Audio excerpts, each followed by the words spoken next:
Hansu. YouTube, we did it! Mission accomplished! The devs have confirmed they are removing expedition tuning orbs from the game in the upcoming July update. The good news was delivered in a surprising new video, the June dev update that came out yesterday.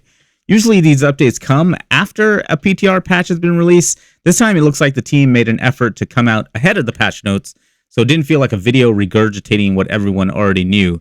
I really dug the new format. It feels like the first one of these where they are actually talking to the people who are currently playing their game, people like me, instead of making marketing fluff to try and get the ones they've lost. I really appreciated that. So yeah, this is a big deal. I'm so relieved they are doing this. It does seem to be a change in plans, as they originally said they wanted to make the orbs to enhance the rewards we got in dungeons, but I guess they opted to just remove the whole thing for now and take it back to the drawing board. That actually takes a lot of guts for a developer to do, to scrap something completely that isn't working. You'll be surprised how stubborn people can be to let go when they've expended just a modicum of effort on something. There's actually a term for it, and they teach it to you in any computer science curriculum. It's called the sunk cost fallacy. And let me tell you, I see signs of it everywhere in New World. Azoth, anybody? I'm going to call it now. This is the turning point. This is when the game has shed the shackles of the highly constrained design they implemented for the launch of the game.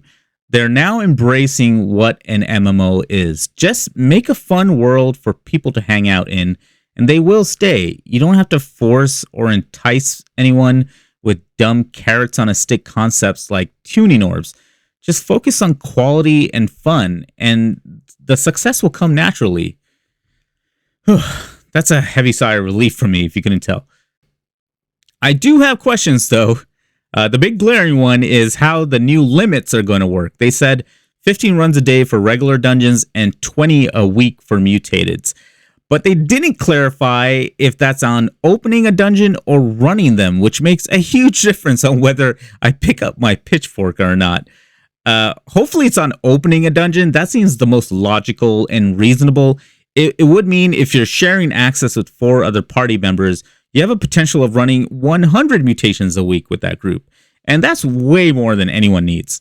If it's 20 completions, that's a little bit bananas, because it would mean pug groups especially, would have to kind of validate if people have run their limit. They would have to implement some kind of UI element in the opening of the dungeon to tell the person that the group has someone with the limit.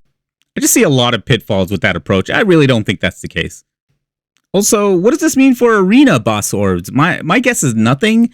They probably will keep them just for the sake of keeping the lodestone and runestone market somewhat viable, but some confirmation would be good from the devs. They did mention existing orbs would turn into loot caches that you could open to roll on the boss loot table for that dungeon. That's pretty awesome. What does that mean for mutation orbs, though? They can be used in any dungeon, so I can't really see that concept applying there. I personally have, quite a few regular dungeon orbs. I'm starving for mutation orbs every week, so I'm really looking forward to this change. But I know people that have 20, 30 mutation orbs because they're running with other people and they never use their own. So I'm really curious, what are they going to do? And how about the crafting orb mats, like the cores or chisels? What will happen to them? They're probably going to be removed from the market, right? I can't imagine that they're tradable anymore. It'll be interesting to see. Finally, I'm really curious to see how this is reflected in the upcoming group finder. If someone has hit the limit, can they even create a group for that dungeon? I'm interested to find out. Well, that's it. I just wanted to share my excitement for this news. I hope you all are excited too. I really do hope this news brings people back to the game, because I knew personally people that left because of these orbs. Maybe we won't really see traction until the new zone is released in the fall, but I'll be watching nonetheless, and I hope people give it a shot. Hey, speaking of giving people a shot, if you like this video, please consider giving me a like, and if you want to hear more about New World from me, consider hitting that subscribe button. I'm just starting out, and every click goes a really long way. So thank you all, and I'll see you in Eternum.